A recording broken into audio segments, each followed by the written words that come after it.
pouvoir, disait le député français Émile de Girardin. En l'occurrence, l'épidémie de Covid-19 a permis aux institutions européennes de s'illustrer de manière plus spectaculaire encore que d'habitude par une succession d'errements, de lacunes et d'échecs.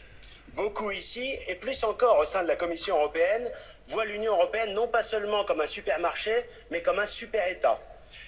Et évidemment, ils prétendent que ce serait un échelon plus efficace que les nations pour répondre aux grands défis et aux grands enjeux. Eh bien, nous avons là un grand défi, et vous êtes absents. Incapable d'abord d'analyser les informations disponibles, pourtant depuis décembre, Bruxelles n'a cessé de minimiser les risques liés au virus. Vous-même, Madame von der Leyen, avez reconnu avoir, je cite, sous-estimé cette crise. Vous maniez l'euphémisme à merveille.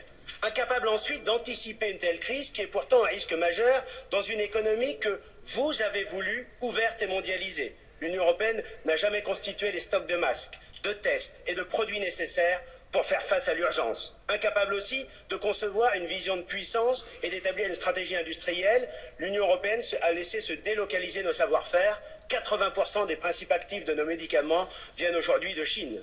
Incapable enfin de dépasser ses dogmes, l'Union européenne a refusé jusqu'au bout le contrôle de nos frontières, jusqu'au bout refusé de remettre en cause la sacro-sainte libre circulation, de suspendre les vols en provenance de Chine, par exemple, ou des autres régions à risque.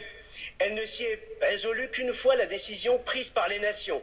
Un virus n'a pas de passeport, disaient-ils tous comme des moutons, Macron en tête d'ailleurs, mais les personnes contaminées, avec ou sans passeport, eh bien, peuvent entrer et circuler librement dans nos pays. Et Madame von der Leyen, le 13 mars, et encore il y a quelques minutes, vous avez fustigé ceux qui font des contrôles aux frontières, ce qui est une mesure absolument évidente et de bon sens. Vos carences et votre aveuglement idéologique sont des causes directes de la situation actuelle. En refusant d'appliquer des principes de précaution élémentaires, vous avez mis les Européens en danger. Avec cette crise, la prétendue solidarité européenne est apparue pour ce qu'elle est, un mantra que vous scandez pour vous convaincre de son existence. L'Union européenne n'a même pas été capable de renforcer ou coordonner l'action de ses États membres.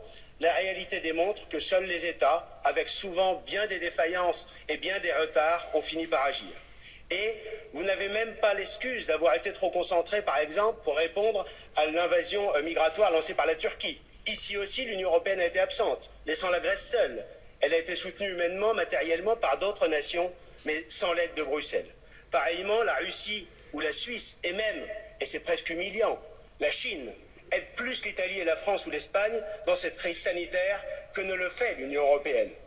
L'Europe, la vraie, une civilisation commune, faite de nations immortelles, s'est animée pendant que Bruxelles restait sonnée et sclérosée, tout juste bonne à ouvrir des négociations d'adhésion en catimini avec un État mafieux et islamisé comme l'Albanie.